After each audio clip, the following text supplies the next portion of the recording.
later. Lovely event. Wrap it about 3.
Oh, that's all right.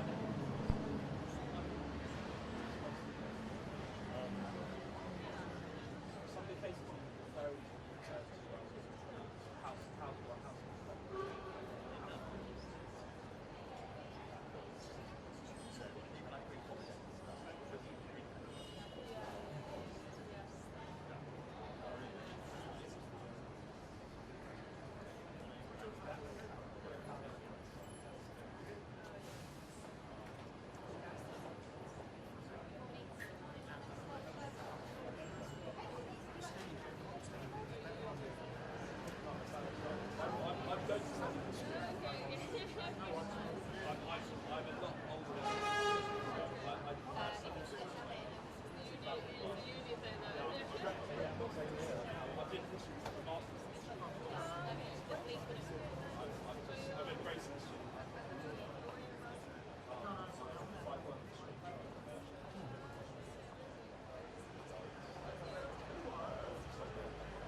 house.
kind of understand because I've fallen foul a little bit.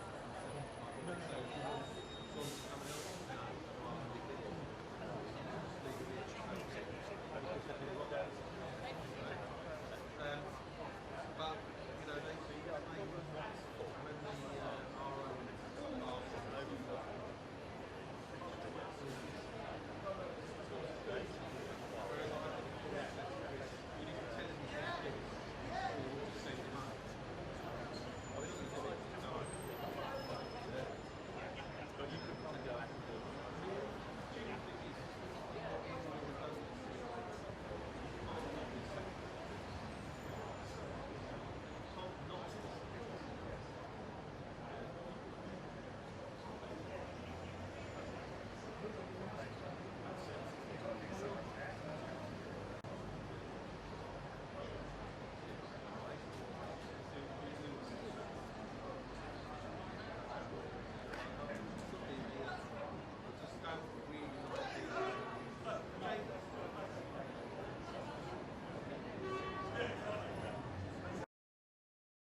my lords and my ladies.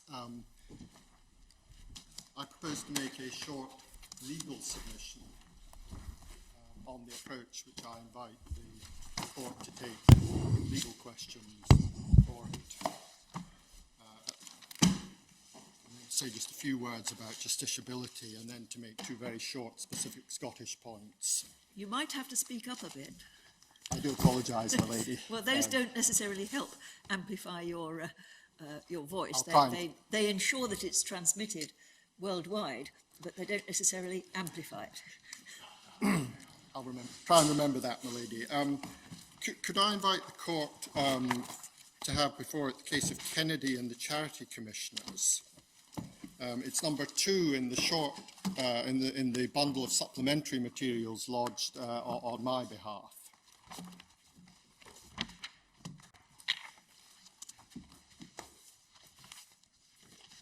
I think the court should have it in blue covers.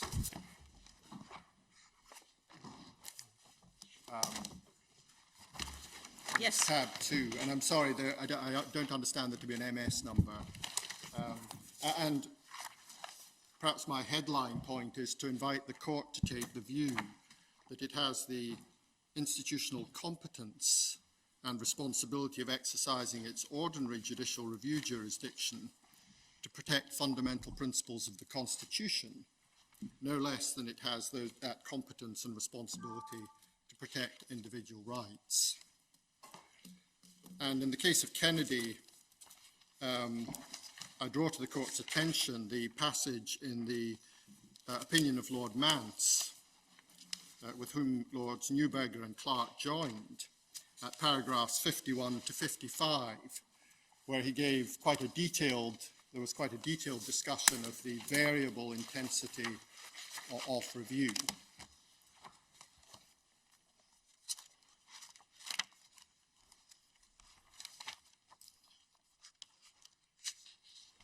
And I commend that whole passage to the court, but I draw to the court's attention in particular a passage at paragraph 55, page 509, letters B to D, where His Lordship Lord Mance said this: "The right approach is now surely to recognise, as De Smith suggests, that it is inappropriate to treat all cases of judicial review together under a general but vague principle of reasonableness, and preferable to look for the underlying tenet or principle which indicates the basis on which the court should approach any administrative law challenge in a particular situation. Among the categories of situation identified in De Smith are those where a common law right or constitutional principle is in issue." And he goes on to discuss the principles in issue in that case. And in the same case, and I should mention that Lord Sumption, at the outset of his opinion, specifically agreed with the reasoning of Lord Mance. And then in my Lord Carnwath's opinion, at paragraph 245, my Lord Carnwath observed, as Lord Mance points out, there is authority for a closer or more intense form of review or anxious scrutiny in some contexts, particularly where fundamental human rights, such as the right to life, or constitutional principles are at stake. So I found on those passages as support for the proposition that this court, that when considering the approach to judicial review, where constitutional principles are at stake, this court should calibrate the intensity and approach to review in a manner that reflects the importance of the issue, just as it does when fundamental rights are at stake. The judges of the Inner House in the Cherry case referred to Lord Sumption's observation in Pham, that to the effect that there is a sliding scale in which the cogency of the justification required for interfering with a right will be proportionate to the importance and the extent of the interference. And the court has the case of Pham at tab 38 in the Cherry bundle, starting at MS 2556, And the particular paragraph is at 106 in Lord Sumption's opinion at MS 2590. And I invite the court to consider the whole passage in Lord Sumption's opinion between paragraphs 105 and 107, and also my Lord Reid's observations in the same case between paragraphs 113 and 118. Could you give us the MS numbers of those paragraphs? Indeed, my Lord. Lord Reid's observations are at MS 2593. Thank you. Lord Sumption's are at MS 2590. Thank you. And it's in volume 4 of 5 at tab 38 in the Cherry Bundle. Yes, I think it's fair to say that some of us have been not very keen on sliding scales. I mean, in Yusuf, I think I was rather rude about them, and with agreement with my colleagues. I understand that, my Lord, and I also understand the ongoing issues around the approach to be taken to review, but I do found on these authorities as support for the proposition that at least where individual rights and constitutional principles are at stake. Yeah, we don't need a sliding scale to say that where constitutional principles are at stake, we should exercise our greater degree of Indeed, my Lord. And in my submission, one looks for a cogent justification that reflects what is at stake. And in my Lord Reid's speech in FAM, at paragraph 114, my Lord Reid observed that in cases involving the exercise of discretion where fundamental rights are at stake, and I do invite the court to take the view that also where constitutional principles are at stake, a rigorous approach is required, which involves elements with counterparts in an assessment of proportionality, such as that an interference with a fundamental right should be justified as pursuing an important public interest, and that there should be a searching review of the primary decision maker's evaluation of the evidence. And I say, my ladies and my lords, that what is at stake here is a fundamental principle of the Constitution, namely the principle of parliamentary accountability. Indeed, I think my Lord Carnworth in Miller at paragraph 149, MS 2596, described parliamentary accountability, in my submission correctly, as fundamental to our Constitution. So we have that principle at stake. We have a decision which abrogates the mechanisms of accountability for a period of 5 weeks, which in the context of the short period before the 31st of October and the time-critical nature of that period is in my submission, a significant period. Lord Brodie in the Inner House was correct so to characterise it. And we have a time when the actions and decisions of the UK government are likely to have momentous consequences for the future of the United Kingdom. So I invite the court to conclude that having regard to the effect of this decision in that context, irrespective of its purpose, that it's a decision which calls for the most cogent justification. And I invite the court to subject the decision to a rigorous and searching review, to use my Lord Reid's phraseology.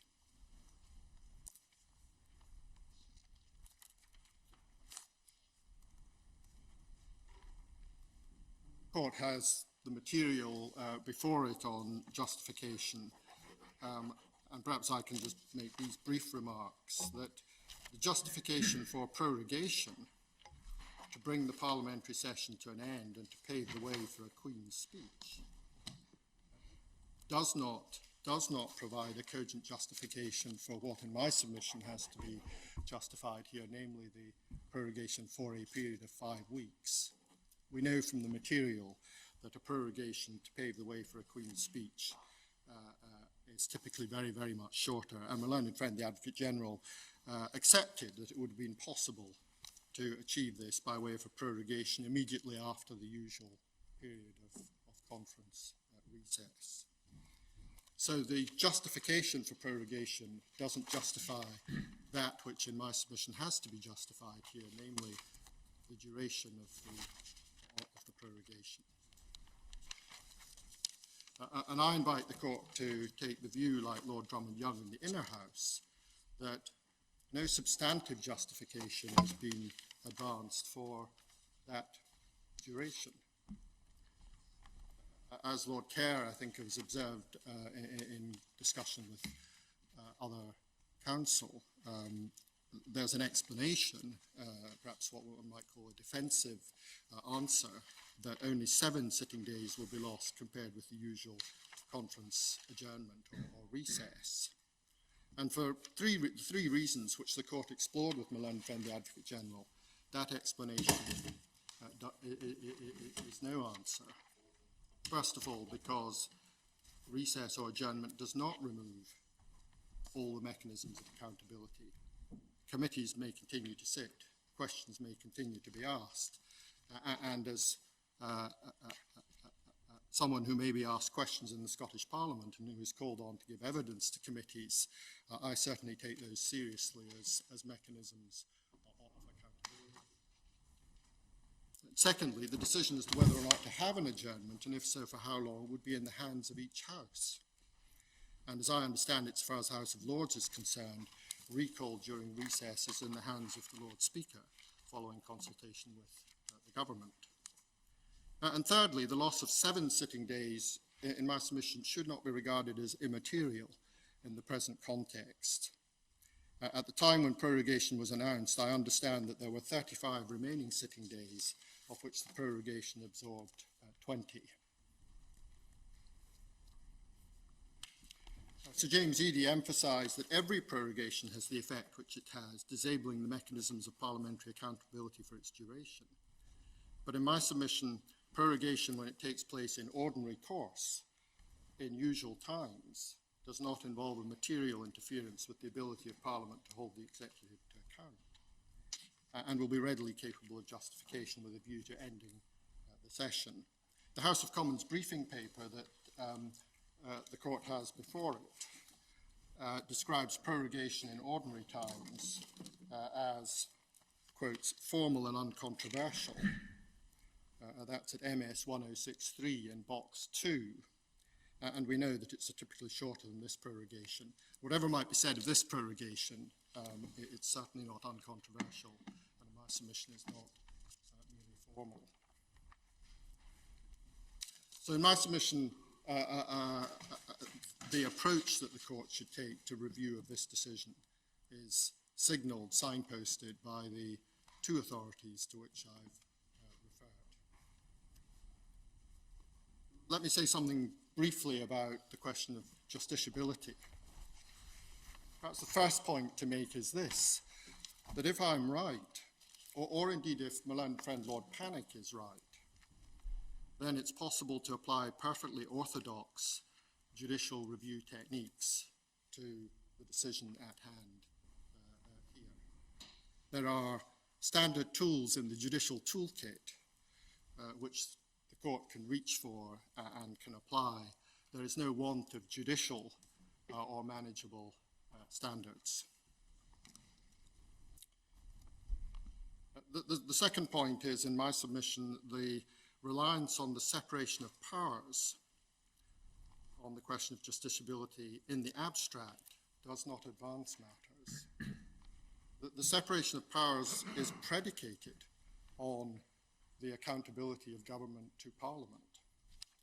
And the question that the court has to grapple with here is how it should deal with a prerogative power, an executive power, which during the period of its application removes the mechanisms of accountability.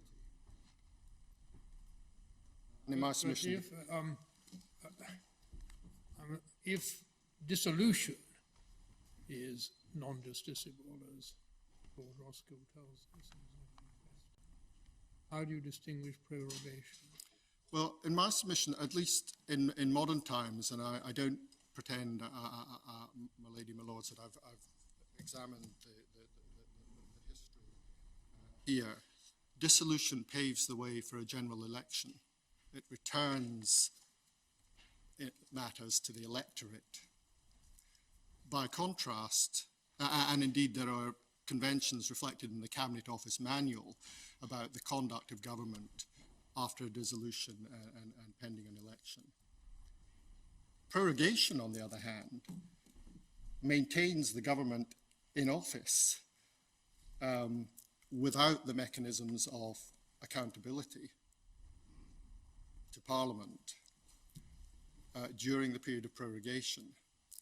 So I say there is an important and significant distinction between the two parts. Could I just press you a bit more on that? Because from the government's case, their researchers suggest that the only statutory obligation before the Fixed Term Parliament Act, that was, the only statutory obligation was to hold summons a Parliament 3 years after the dissolution of the previous one.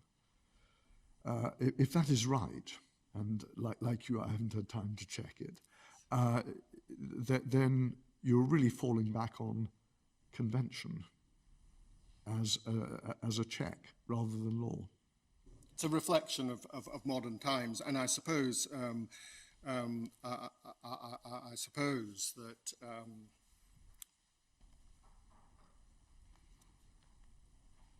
one might have to consider were a government to exercise or advise Her Majesty to dissolve Parliament, but not to proceed to an election, then in my submission one might well have to consider whether legal and justiciable issues arose in the context of a modern constitutional democracy. Yes. It seems to me that is the rational answer. Well, because it may be superseded by the Fixed Term Parliament Act, but if we are assessing the prior case law where the highest authorities in this land have taken it for granted that a dissolution was non-justiciable, I look carefully for a distinction between that and prorogation. Well, my Lord Mayor,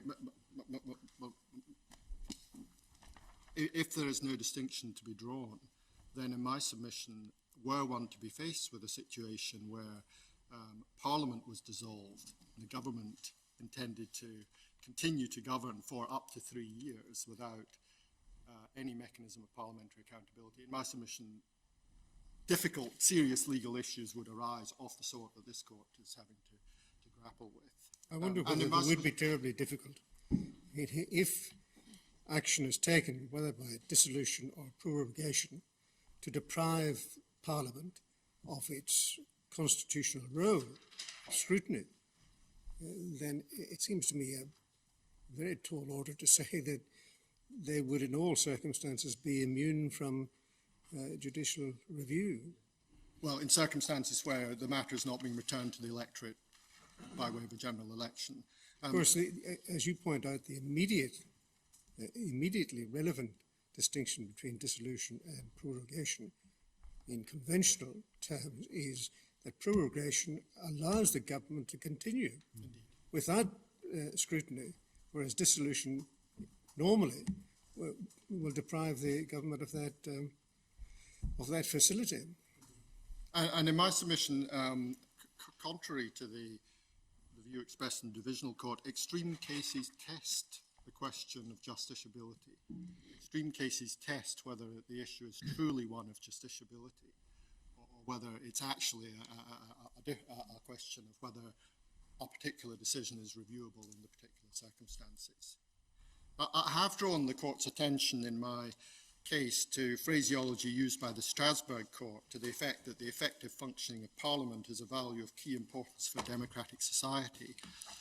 It's in a case from Turkey at MS 2813, paragraph 227, MS 2868. I do so not because we should need to take any lessons on that proposition, but to invite the court to consider the implications of holding that the executive has a legally untrammeled power to suspend the mechanisms of parliamentary accountability for such period as it thinks fit, for such reasons as it thinks fit, and to reflect on that in its wider wider context.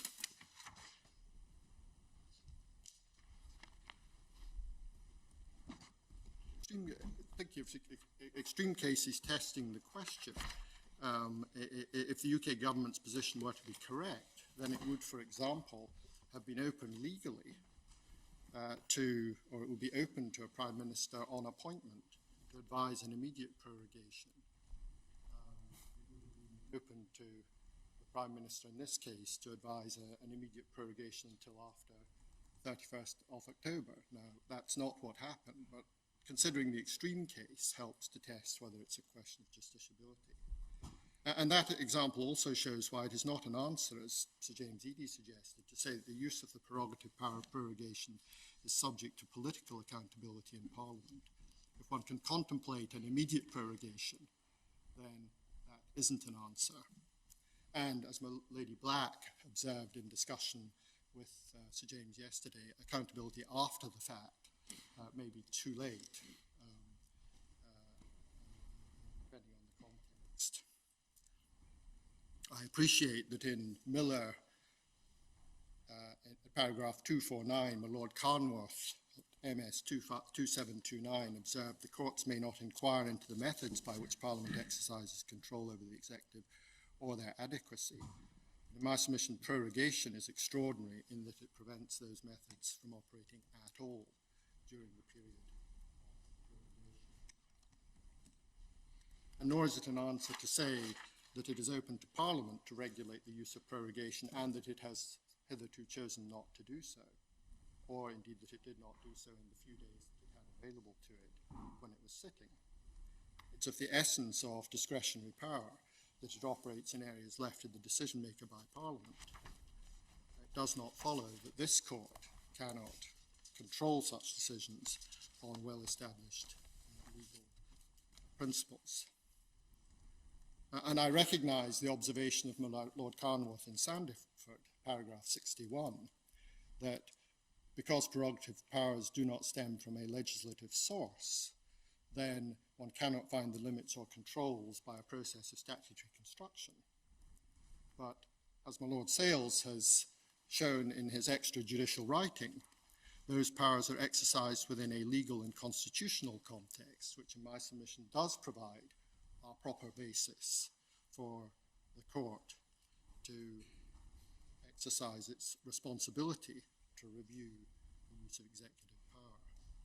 And if, as the United Kingdom government accepts, a prerogative power may be reviewed where it interferes with an individual right on orthodox grounds, I submit the same analysis must apply where a prerogative power is being used in a way that interferes with the fundamental feature of the United Kingdom Constitution. In the great case of AXA, the court contemplated that primary legislation of a legislature with plenary powers within its statutory framework, the Scottish Parliament, could be susceptible to judicial review if it were to enact legislation which undermined a fundamental principle of the Constitution. And my Lord Reid postulated a fundamental interference with the rule of law. In my submission, there are two fundamental principles. There may be others, but my Lord Reid identified one in AXA. In my submission, the principle of responsible government, founded on parliamentary accountability, is no less fundamental a pillar of the Constitution than the role of the court in upholding the rule of law.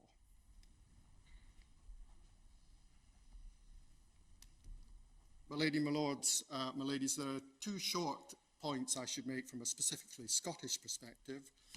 The first is that although this court should proceed on no assumption of a general nature that the prerogatives of the Crown and the generality are necessarily the same in Scots law and English law, or that their effects are necessarily the same in Scots law or English law, this case, in my submission, does not turn on any specialty of Scots law. The underpinning constitutional principles which fall to be applied are the same, as far as I conceive them, in all jurisdictions. And the second point is this. The court will hear from the Public Law Project, and I should just add a short footnote from a Scottish perspective about SIs which are being made by the UK government under the 2018 Act in relation to matters within devolved competence. And that's simply to note that the United Kingdom government has agreed that it will make such instruments only with the agreement of the Scottish government.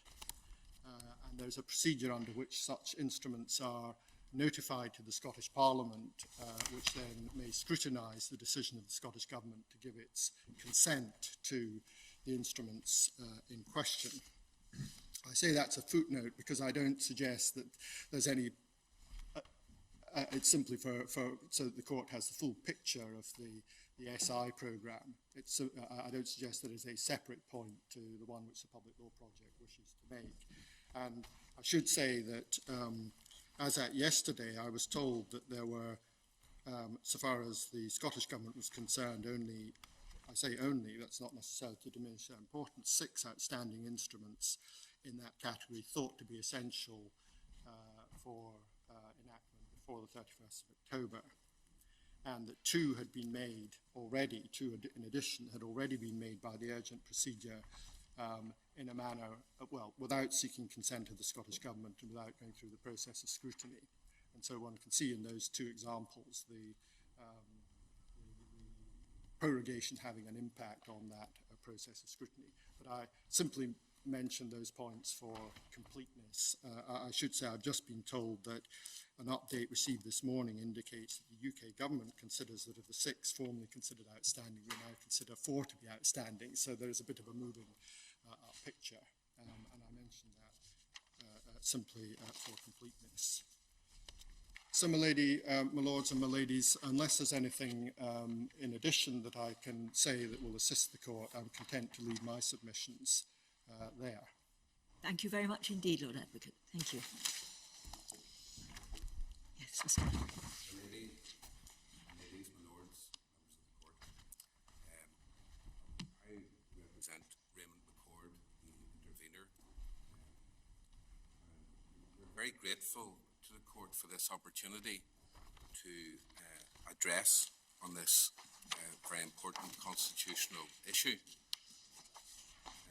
And it's very important in my respectful submission that the Northern Ireland perspective is considered by the court.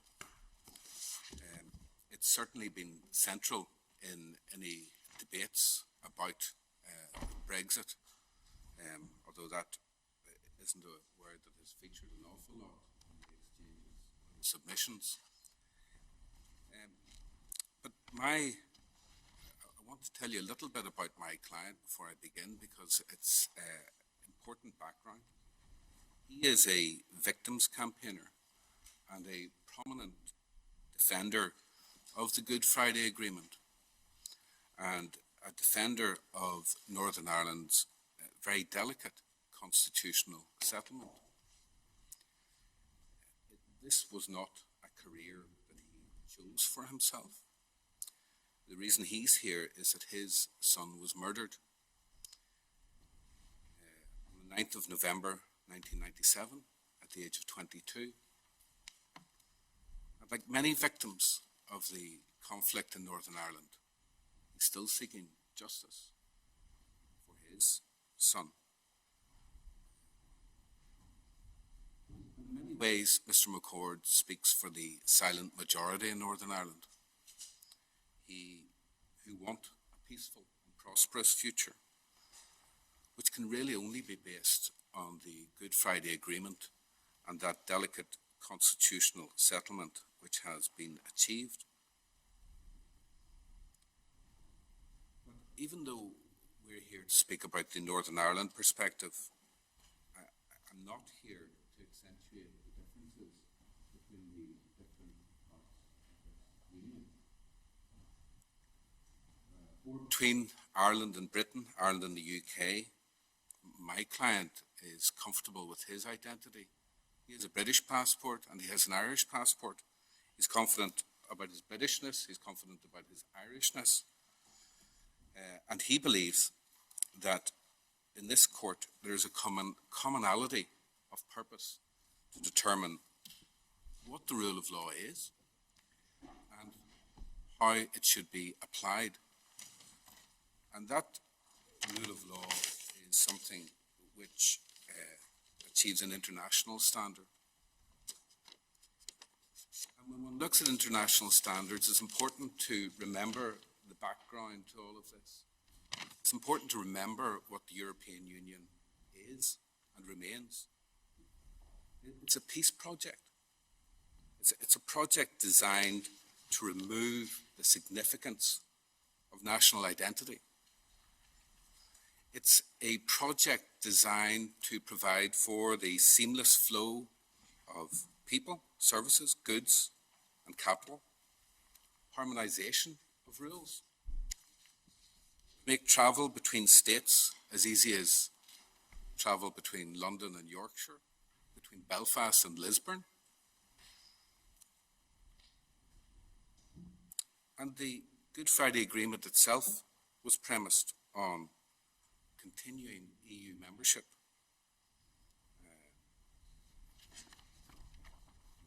It's 576. I don't intend to open it to the members of the court, but the Good Friday Agreement confirms that it, wishing to develop still further the unique relationship between their peoples, this is the British-Irish Agreement, and the close cooperation between their countries as friendly neighbours and as partners in the European Union.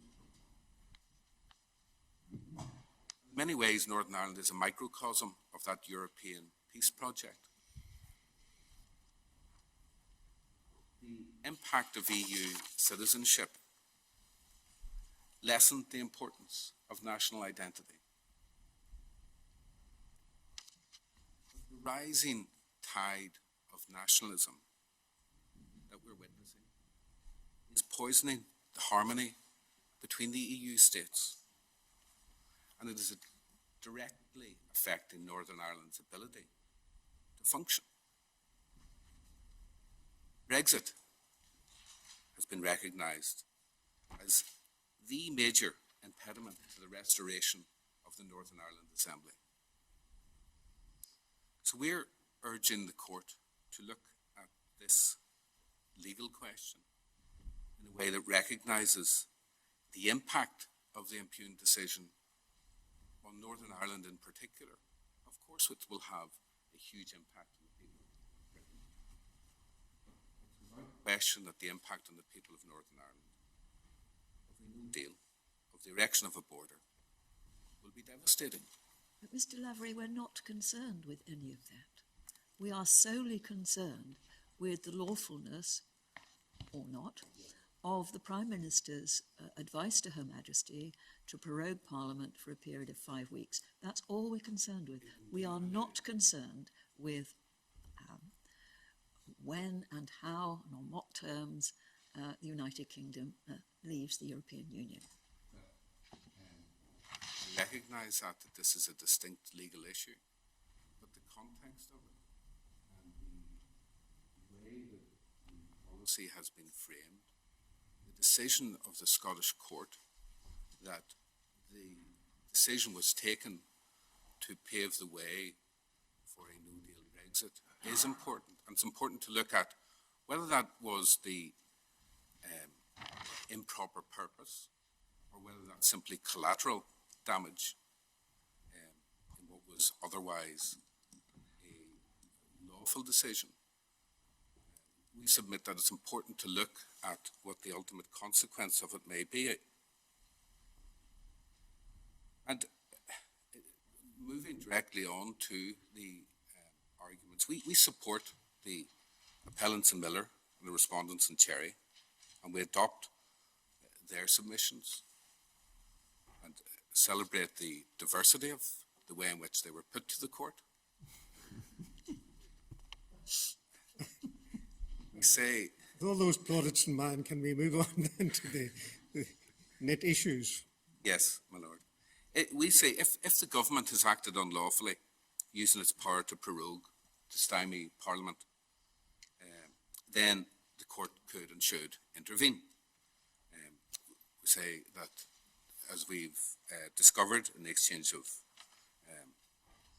remarks yesterday, Parliament has little or no remedy once prorogued. We say this isn't a decision which was taken on high political grounds. In fact, the nature of prorogation to simply start a new session of Parliament is and should be something fairly mundane. It's not without the expertise of this court or judges to examine the decision and whether or not the motive for it is improper. It's only really if the intention or motive is improper, if it really was to stymie the role of Parliament, that one enters into the realm of high politics. If that was the intention, to stymie Parliament, run down the clock, avoid scrutiny, and pave the way for a no-deal Brexit, then that would bring it into the area of high politics. But that does not necessarily mean that it's still not justiciable. And the reasons put forward for non-justiciability amount to, in effect, it has always been thus. And we say that the court wouldn't be trespassing on Parliament when one is looking accurately at the separation of powers. It would simply be preventing the government from unlawfully trespassing upon Parliament, wresting control from Parliament. And, my ladies, my lords, improper motive is a very simple legal yardstick, and one which this court is well equipped to deal with. But even if the purpose is lawful, even if you don't find in the same way as the Scottish court that it was for the purpose of stymieing Parliament, then, and it's legitimate, then one has to look still at the purpose and effect and the rational or proportionate connection to that purpose. And there are two ways to look at the effect. There is and I want to look at this really from a Northern Irish perspective, the immediate impact of this, the loss of parliamentary time, ability to scrutinise legislation. And as was mentioned yesterday in the Public Law Project, in their written submissions, they refer to now the inability of Parliament to scrutinise in advance regulations, Henry VIII style regulation, Henry VIII clauses under Section 8 of the 2018 Act, and the requirement now that there will be to use urgency procedures under paragraph 5, Schedule 7 of the Act. But there was an important statutory instrument relating to Northern Ireland, which could not, which was about to be legislated upon. And if I could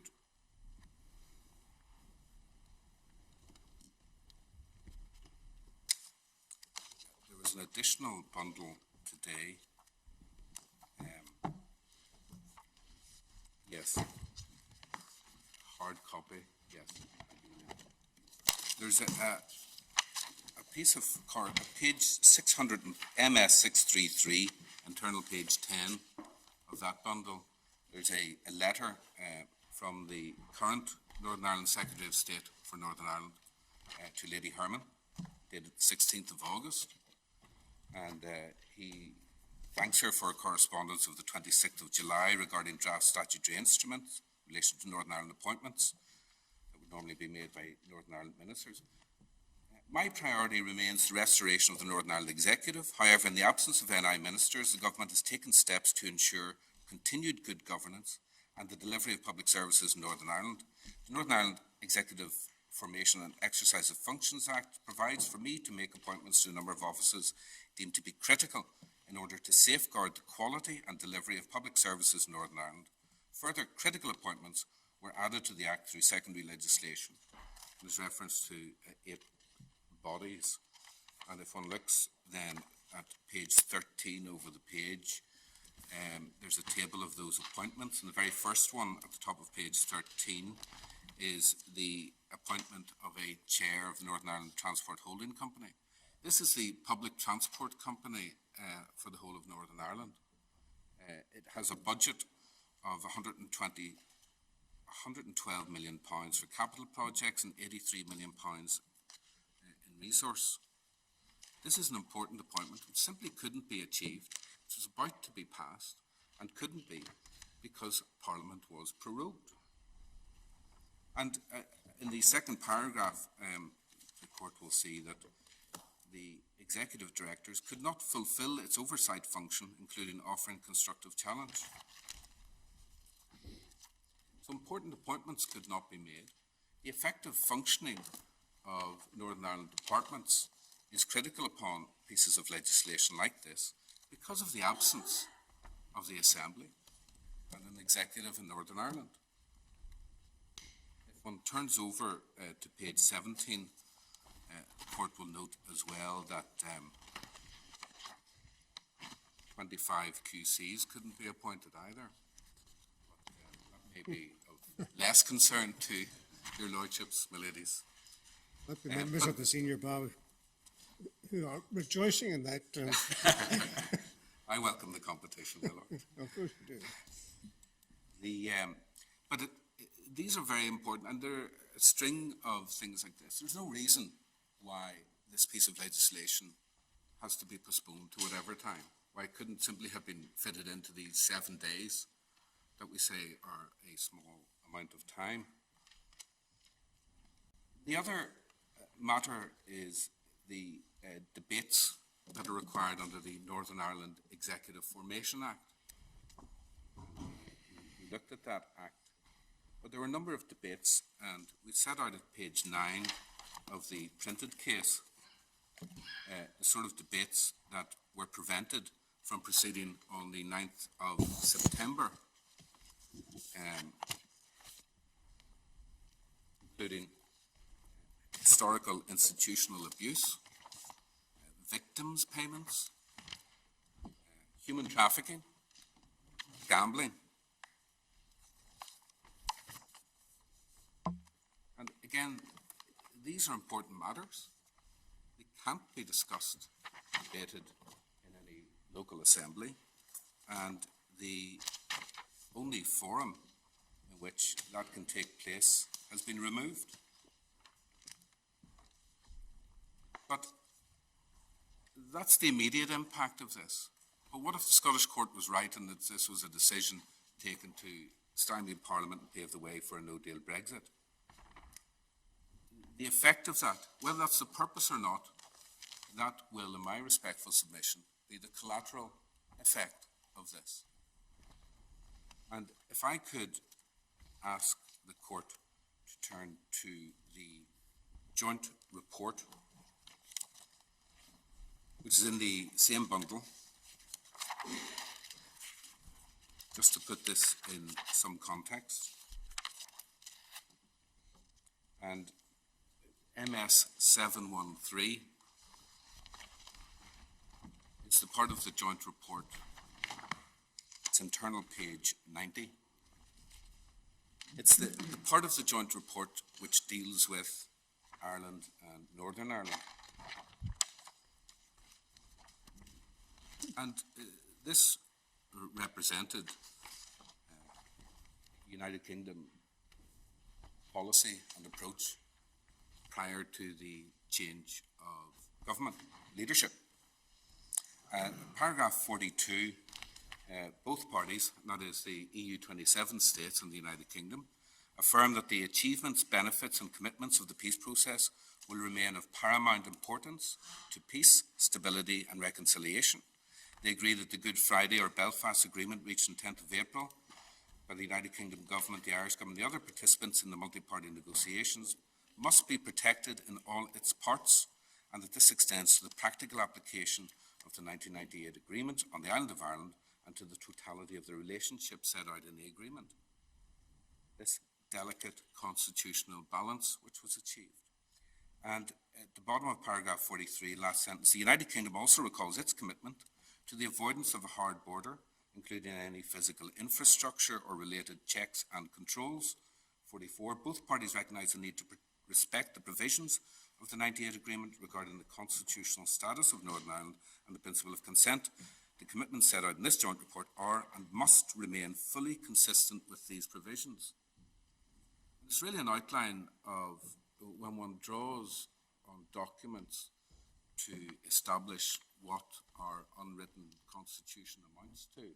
This is the sort of document which helps in that process. Paragraph 46, the commitments and principles outlined in this joint report will not predetermine the outcome of wider discussions. At the end of the paragraph, they are made and must be upheld in all circumstances, irrespective of the nature of any future agreement between the European Union and the United Kingdom.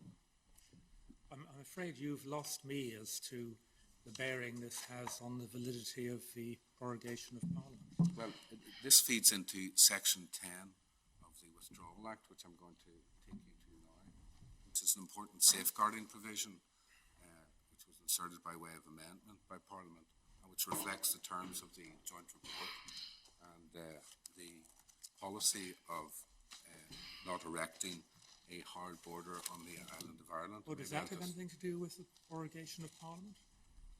It does in a Northern Irish context. If it is done to stymie Parliament and to remove the only protection available to the people of Northern Ireland, Parliament will prevent the erection of a hard border, then it is relevant to be seen in that context. Well, I think you can say in a sentence, can't you, that if Parliament is prorogued, all of the safeguards, that are particularly important in Northern Ireland, will be lost. Yes. Yeah. Well, I think probably we have that point. It doesn't necessarily require terrific elaboration as to how important it is. Well, I'm not sure then how far the court would be assisted in the particular section of the Yellowhammer report, which lays out the calamity that will befall Northern Ireland. I can't open that to your lordships, perhaps ladies. It's at page 82 of the same bundle, paragraph 18. Whether or not withdrawal from the EU is a good or a bad thing for any part of the UK, it isn't the issue before us. I agree, but it's the context of it, and when one looks at justiciability, the context is important. If this is the effect of this, if, as I said, it's the effect in the execution of this decision to stymie Parliament has this effect, then it's important for the court to be aware of it and to put it into that context. How does it affect legally? How does it affect justiciability? Yes. Well, I'm afraid this strikes me so far as completely irrelevant to the legal question that the court has, any of the legal questions that we have to decide. Well, I respect that view, my lord.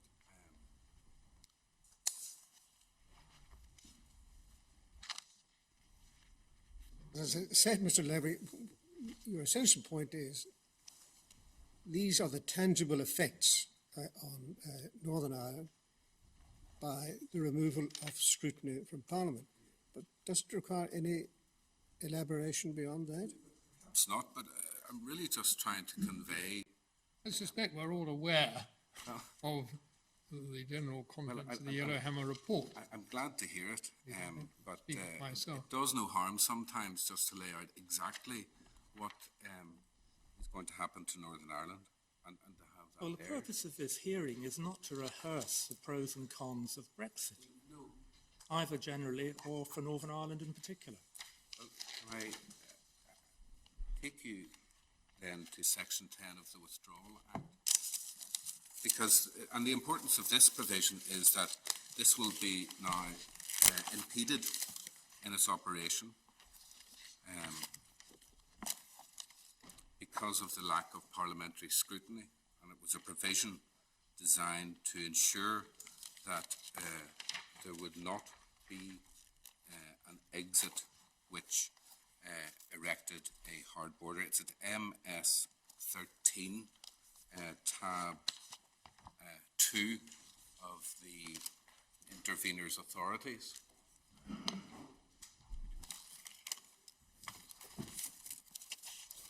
So these, and this is a section which deals with the government's powers under the Act to make regulations. And the very regulations which now will be scrutinised in advance. And they, under Section 10, in exercising any of the powers under the Act, the Minister of the Crown or devolved authority must act in a way that is compatible with the terms of the Northern Ireland Act, and B, have due regard to the joint report, which is a document I opened to the court earlier.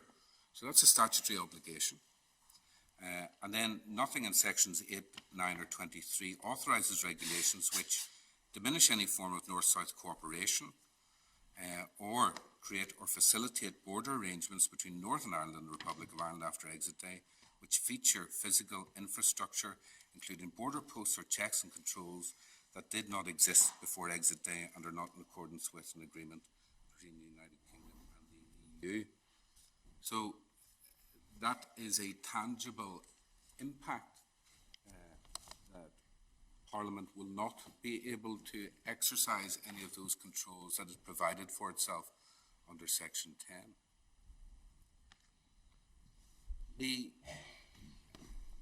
There was a reference yesterday by Sir James Eadie about whether or not in public law proceedings ministers would necessarily commit to an affidavit.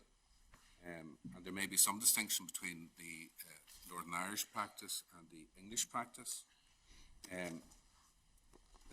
If, in my respectful submission, there is an issue of improper notice or bad faith, one would expect it to be rebutted on oath. Now, that does not necessarily mean that the deponent will be cross-examined. The court will look at it and see whether there's still any substance to the allegation being made. And if it still feels that there is, then it will order cross-examination. Or there are other alternatives open to a court. In one particular case in Northern Ireland, the Secretary of State for Northern Ireland was subjected to a rigorous series of questions by the judge in order to respond upon affidavit to the questions raised by the court. So those are, and when one looks at this case, what we do have in terms of the decision is the production of what we would term some self-serving documents, which in fact preempt the controversy that would be caused by prorogation. Interestingly, when one considers those documents, Northern Ireland does not seem to feature the impact of prorogation, either immediate or collateral in terms of Brexit, with no deal. The only consideration really was how much prorogation time could be squeezed into the obligations of the Northern Ireland Executive Formation Act. Now, that may be a material consideration point, but we say that the absence of consideration of Northern Ireland here and in these circumstances is gross. How could it not feature in real terms? The Northern Irish border is one of the only things that stand in the way of Brexit. Parliament has sought by the Section 10 amendment to safeguard Northern Ireland's constitutional position. And it's unthinkable that Northern Ireland wouldn't be taken into consideration in this decision-making process.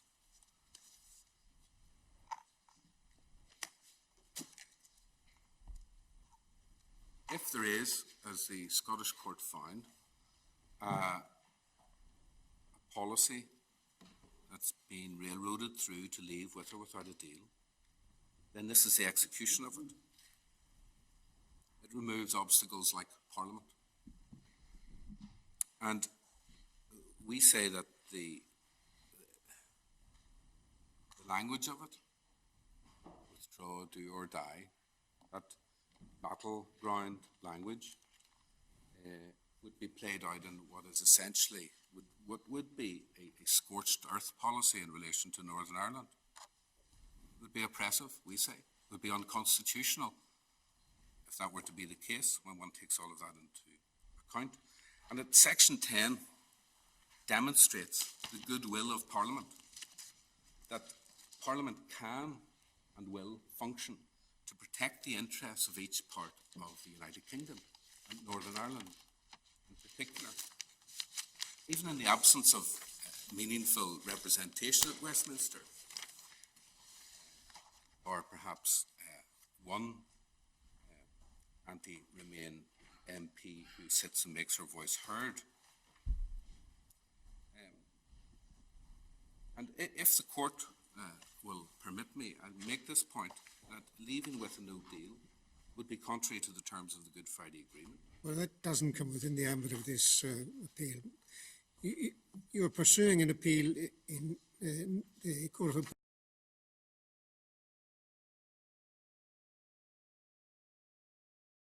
Audio circuit for the Reuters live service.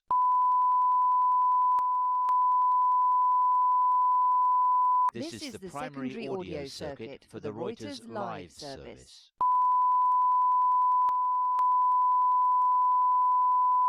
This is the primary audio circuit for the Reuters live service.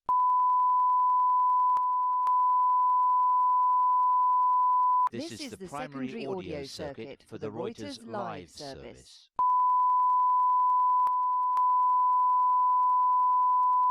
This is the primary audio circuit for the Reuters live service.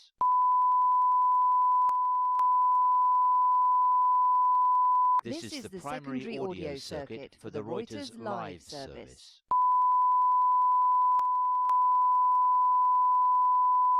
This is the primary audio circuit for the Reuters live service.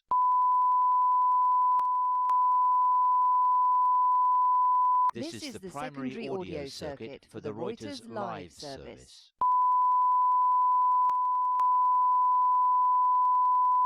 This is the primary audio circuit for the Reuters live service.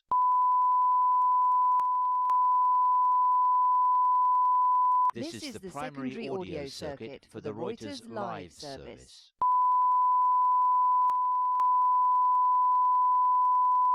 This is the primary audio circuit for the Reuters live service.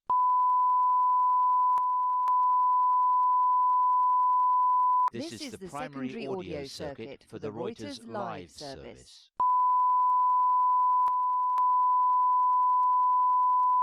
This is the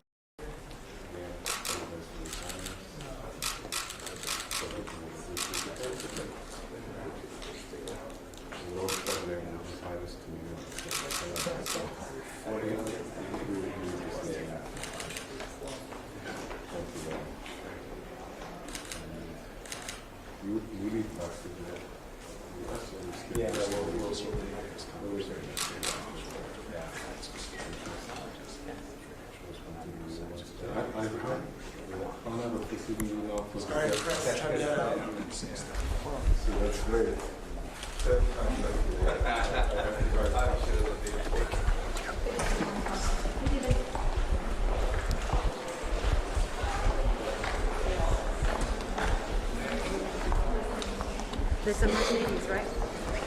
Okay, awesome. Do we know who that was? Okay, thanks.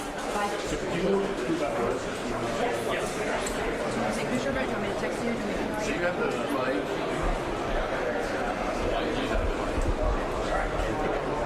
To go along with it. So he's talking on the floor.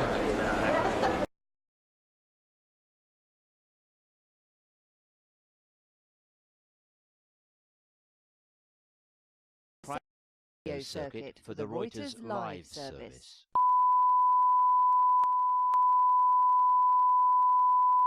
This is the primary audio circuit for the Reuters live service.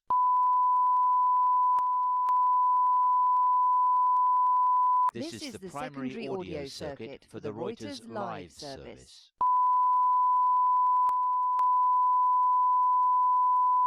This is the primary audio circuit for the Reuters live service.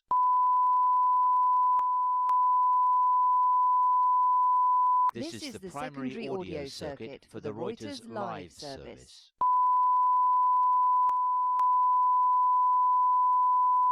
This is the primary audio circuit for the Reuters live service.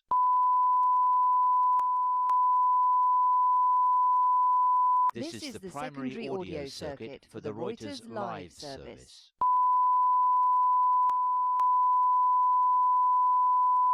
This is the primary audio circuit for the Reuters live service.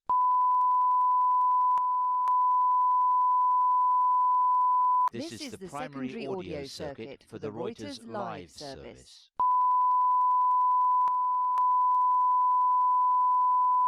This is the primary audio circuit for the Reuters live service.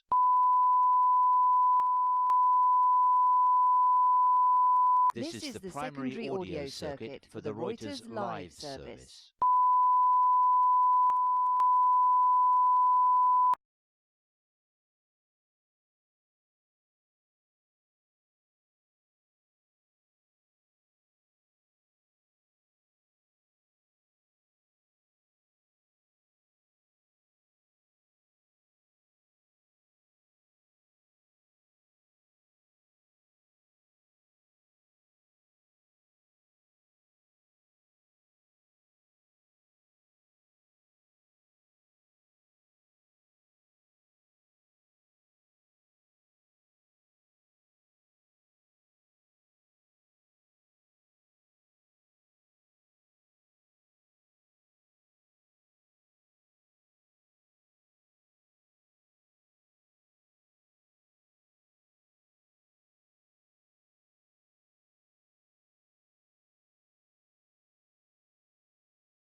Where they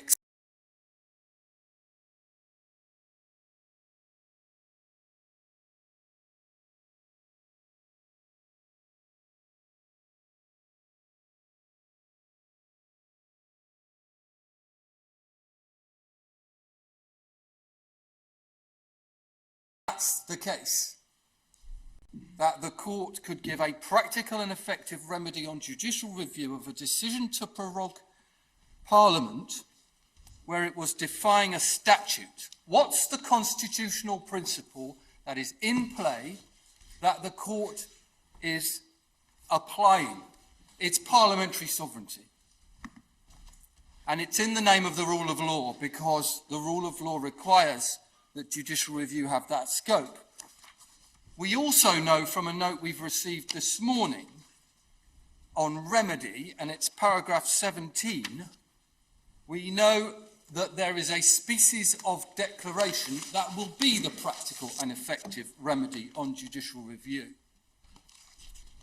Because you're told, you'll have to think about whether you want it in an undertaking, but you're told that that declaration would be sufficient. So we're there so far as remedy is concerned. Sometimes, if courts are concerned and lack any confidence at all in what might happen next, then they give liberty to apply. But a declaration is what is sought in these cases. I think, Mr. Fordham, there was also a concession before the Scottish courts. I don't know whether the government has withdrawn it, that in certain extreme circumstances there could be justiciable judicial review, which is recorded in the Scottish judgment. For reasons that are obvious, but we've pinned them down in the three places I've just referred to, in writing in two notes and in response to your question. So let's start here. Sir James, in his reply note to the interveners, paragraph 5, denies that inconsistency with constitutional principles and values is a recognised ground for judicial review. inconsistency with constitutional principles and values, not a recognised ground for judicial review, they submit. They accept, as we understand it, constitutional right, at least to a point, though whether that's been pinned down is debatable. But you've just seen in Kennedy, Lord Mance and my Lord Carnworth putting together constitutional principle with fundamental right for the purpose of judicial review. And sliding scale intensity, variable intensity is the better concept, and that's IBA, and that's in the bundles. And my Lord is familiar with that because it came from you. We maintain that inconsistency with constitutional principles and values is a basis for judicial review. And can we just look, because I don't think you've looked at it, but you were referred to it, at unison. And unison is in the Miller Bundles, volume 3 at tab 33. And I think if you're electronic, maybe you're clicking on an individual file. But tell me if you're in a bigger PDF, and I will try to help you with an electronic number. We are picking... Are you on an individual case? Individual. Good, that's good to know. Then I'm good, hoping I'm going to help. Tab 33 of volume 3 of the Miller Authorities is the unison case. And you will recall it. My Lady Hale, Lord Kerr, Lord Wilson, and Lord Reid were all in it. And that's a case where access to justice is invoked by a trade union, you'll recall, and judicial review succeeds, you'll recall. And it's done on the basis of constitutional analysis at common law, and you'll see it in the PDF at page 26, and in the report at 434, in the judgment for this court of Lord Reid. And there's then an analysis, starting at paragraph 76, of the recognition of the constitutional right of unimpeded access to the courts. Now, remember, it's not a victim of a breach of a right saying, give me a remedy. It's a union, trade union, challenging the way power has been exercised compatibly with the principle of access to justice, a recognised constitutional right. And if you just go back to page 24, to paragraph 68 below C and D, that's the way my Lord Reid puts it when he says, in order for the courts to perform their role, C to D on 432, page 24, people must in principle have impeded access to them, the courts. And that's the principle. And in fact, there have been cases that have described access to justice as a constitutional principle. The House of Lords did it in Anna Frigeva. So it's a principle, and there's then an analysis, and the conclusion is reached at paragraph 98, page 32, or 440 if you're in print, that the order that had been made, now that's not a prerogative power, it's a statutory power, effectively prevents access to justice and is therefore unlawful. That's the basis for the court's analysis. And it's a constitutional principle or value or right, doesn't matter, they go together, see Kennedy, and it leads to a successful judicial review based on the common law. And if you want to trace through that it's the common law channel, you can see it at paragraph 64, letter C on page 23 or 431. And it's the common law right of access to justice, and then a judgment of my Lady Hale in a case called Salim, which was about a procedural rule in immigration, is in the middle of that page at letter E, page 23, page 431. And so, if you go to paragraph 89 in my Lord Reid's judgment, page 30 or 438, we get the conclusion at the end of paragraph 89. And the conclusion already arrived at by the common law, that even an interference with access to the courts, which is not insurmountable, you could go to court, but there were fees that were impeding it, or going to impede it, will be unlawful. And then this, unless it can be justified as reasonably necessary to meet a legitimate objective. And that, of course, is the common law reflecting analysis that's very familiar from rights cases. And if you look at the end of 88, you get the same point on the same page. citing Daly, Daly's a common law case, the degree of intrusion must not be greater than is justified by the objectives which the measure is intended to serve. And just to add finally to this analysis, this is an analysis of the court that is based on impact. It's not based on you set out to deny a whole load of people to be able to go to courts. You could have a case like that. You might deny a passport. You could do it under the prerogative, with the consequence or purpose or known consequence or inevitable consequence, it doesn't matter, that someone can't get to a court. And in this case, Unison, the court is analysing and scrutinising carefully the impact. Have a look just at letter F on page 31 or 439. The question, Lord Reid, whether fees effectively prevent access to justice must be decided according to the likely impact on the fees on behaviour in the real world. And the whole thing's an analysis, objectively, of looking at the impact in order to decide whether the constitutional principle or value has been abrogated or breached by the action that is in question. Manageable standards, absolutely. Straightforward legal principles which involve asking about justification, having analysed objectively impact. And the idea that you can somehow distinguish taking half of my Lord Carnwath in Kennedy and Lord Mance in Kennedy and saying, well, these ones are rights and these ones are constitutional principles, is a very striking position, not least because of the overlap in the language between the two. Where is the case that Sir James Eadie has shown you that says constitutional principle, recognised by a court on judicial review, breached by the executive on judicial review, but not justiciable? That's not a basis for judicial review. And let's just do a quick quiz. No confinement without authority of law, prohibition on torture, the underpinning of legitimate expectation, abuse of power, access to justice. What do those five things have in common? They have all been described as constitutional principles. No confinement without authority of law, the prohibition on torture, the underpinning of legitimate expectation. That was my Lord Hodge in a Privy Council case called Rainbow. Abuse of power itself in public law, and access to justice. All constitutional principles. Now, what could possibly be wrong with this test of accountability? You're not getting into political merits. You're considering the impact objectively. You're looking to see whether an aim's been put forward that's legitimate, and you're satisfied about it. And you're looking to see whether the action is justified by that legitimate objective as reasonably necessary. And that's a manageable standard.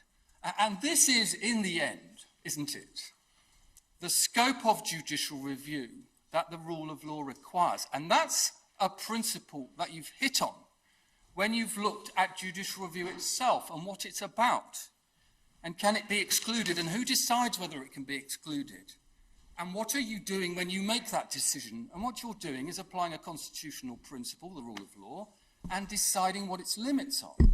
And that's why Carte establishes the principle, in the context of the upper tribunal, that the court will secure the scope of judicial review which the rule of law requires.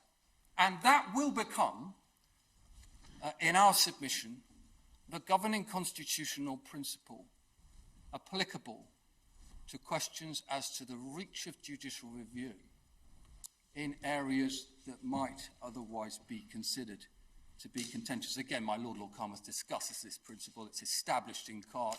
They're all agreed about it in Privacy International. It's in our written submissions, which thank you for letting us put in, paragraph 3.1. And while we've got Carte in our minds, history, as it already is doing, will recall, and this is paragraphs 8.1 and 11.1 of our written submissions, what Lord Justice laws at High Court level recognised about parliamentary sovereignty. It's not limited to the words or even the intent of a statute on the page. It does extend broader, and it extends broader to the idea of needing a court to judicially review the executive tomorrow against standards that have been set in an act that Parliament has made the day or tomorrow.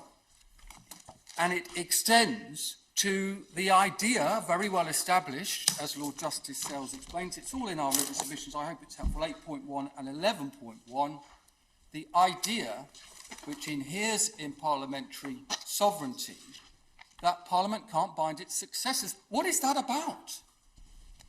It's about the dynamism of ongoing legislative autonomy of Parliament, because parliamentary sovereignty is not narrow, as Sir James argues that it is in the present case. Now, is there some magic, then, about prerogative powers that mean, oh, well, it's different if you've got the prerogative power, judicial review is curtailed, and you can go as far as, does it cut across primary legislation? That's Laker in 1976, which you discussed in Miller number 1. Prerogative power that frustrates a statute. But you can't judicially review prerogative power against constitutional principle. And again, that would be very, very striking, and there's no support for it. But let's just think of an example, because you practice what you preach as courts when it comes to constitutional principle. Let's take one that's applicable to courts. The open justice principle. What is the open justice principle? That would have been quiz question number 6. The open justice principle is a constitutional principle and identified as such in a case called Guardian, which was discussed in Kennedy. So let us suppose for a moment that you've got an inferior court, I'll use that old-fashioned phrase, and a judicial review. Now let's suppose it's non-statutory. So it's not exercising statutory powers. You can't point to an enabling act. Are the powers judicially reviewable against constitutional principle as a matter of principle? Not only are they, but we've got the authority, because Guardian News itself was a judicial review of the Magistrates' Court, and Guardian Media says in terms, and this court has very recently confirmed it in terms, rejecting attempts to distinguish the early authorities. What you've accepted is that that constitutional principle applies to non-statutory powers. It's neither here nor there. And I hope you've now got just 2 things I wanted you to have this morning, because these are points that have come up during the hearing. And if you have, I hope you've got Dring. And if you have got Dring, you'll see from page 442, paragraph 41, constitutional principle of open justice applies to all courts and tribunals exercising judicial power of the state. So there's... Flagged as CAPE in my version. Oh, is it? I'm so sorry. That's my mistake. CAPE. Have you all got CAPE? Somewhere, yes. Have enough of you got CAPE? We can carry on. Well, I can remember it quite clearly. Well, it's all yours. So,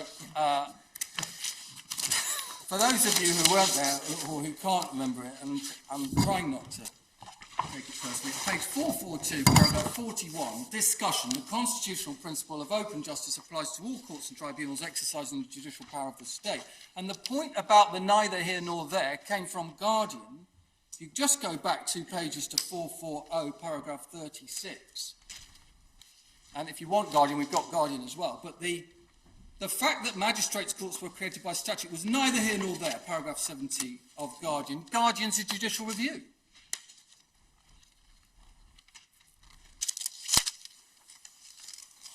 Now, what about Sandiford? Because there's been an idea and it's been discussed, and Sir James showed you an authority, the Air Centre case, and tried to persuade you that improper purpose isn't available for a prerogative power. I just want to address that very briefly. Sandiford is about fettering of discretion. That's all it's about. And you've seen in Sandiford, which is volume 3, tab 32 of the Miller Authorities, Lord Mance was talking about no external originator. Lord Sumption at 83 was talking about no empowering act as the derivation of the power. And the point they were making is the same point that my Lord, Lord Sales, persuaded a Court of Appeal, including my Lady Arden, about in a case called Elias, which is adopted in Sandiford. And it's because the court decides that that principle of fettering or non-fettering is necessarily linked to whether you have a statutory power. We know there's no general principle of that kind for the prerogative. We never have had Laker Airways in the 1970s. And that's all that decides. Now, you might say, could there be other principles in public law which would also be switched off or modified? And there could be. Let's take an example. A case that we've cited in our written submissions of Chetnik. Chetnik is a principle which you'll all remember. It's 52, tab 38, and it's Lord Bridge at page 872 of Chetnik. I don't need to go to it because you'll know it off by heart. Power is held by the executive on trust and it's not unfettered. And he went on, approving Wade and Forsyth. It can only be exercised for the purpose that Parliament intended when conferring the power. That bit is not going to work in a judicial review of prerogative power. And you'd be into Elias territory and you would be into Sandiford territory.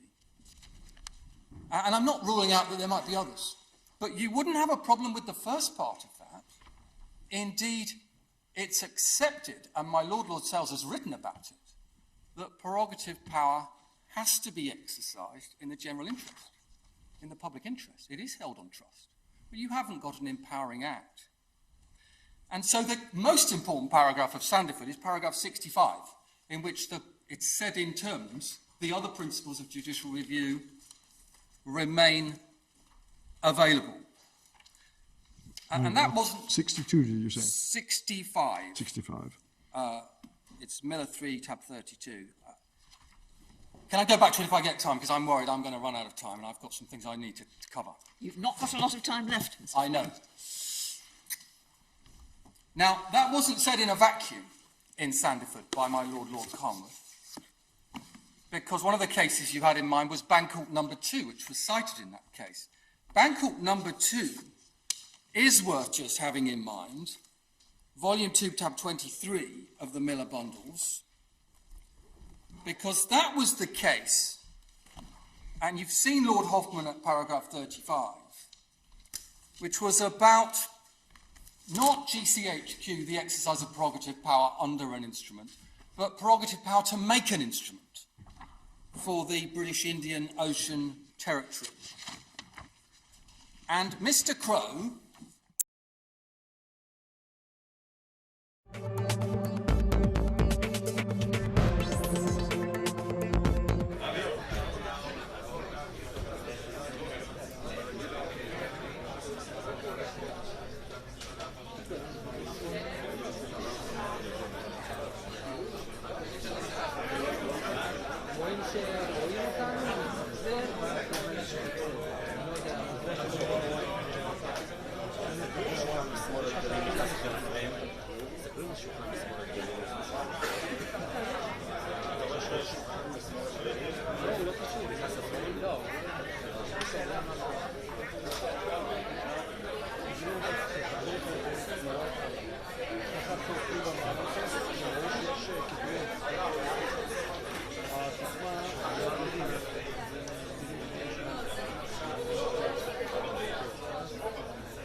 And then